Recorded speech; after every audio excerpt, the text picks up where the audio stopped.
The BBC has learned that West Sussex County Council waived its own rules to offer tens of thousands of pounds to its new chief executive in resettlement expenses without actually expecting him to permanently move house.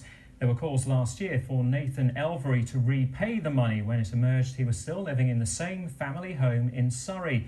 He's used the money toward the costs of a second home in Chichester. At the time, the council insisted this was fully in line with its policies. Ben Weiss reports.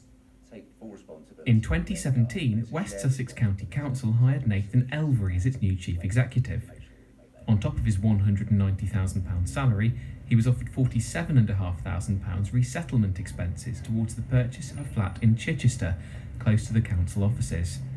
Last year, Private Eye revealed he had never moved out of his family house in Surrey, and the Chichester flat was a second home.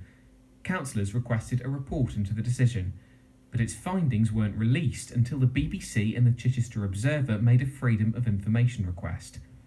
The report says Mr Elvery did nothing wrong by accepting what was offered to him, but it wasn't council policy at the time to offer resettlement expenses without asking employees to permanently move to the county. So, in offering Mr Elvery the money on these terms, the council waived its rules. The report says the decision, which was taken by the then Director of Human Resources who since left the council, was justified because the chief executive role was hard to fill and needed an incentive. But even though a panel of councillors voted on the final deal, opposition politicians and some members of the public aren't happy. I cannot for the life of me remember being told that he wasn't going to relocate. If he had, I'd have balked at it at the time because it was a complete no-go area. Why pay relocation expenses when you're not actually going to relocate? I think it's disgraceful. What's disgraceful? I think that there's quite a lot of poverty in the area and a lot of people are struggling. We've got a big issue with homeless people, drug abuse, all that sort of thing. It's a difficult question. It depends on the person, really. If he has very high credentials, he will do something for the West Sussex County Council and the West Sussex in general, then why not? West Sussex County Council wouldn't give us an interview on this subject, but they told us the chief executive's position was hard to fill because of the nature of the post and the limited and highly competitive marketplace at the time of appointment.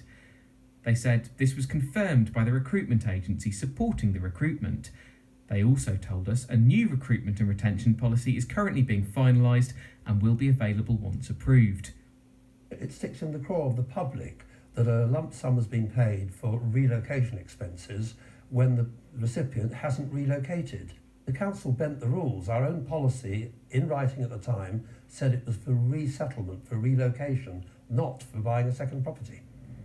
Ben Weiss, BBC South Today, Chichester.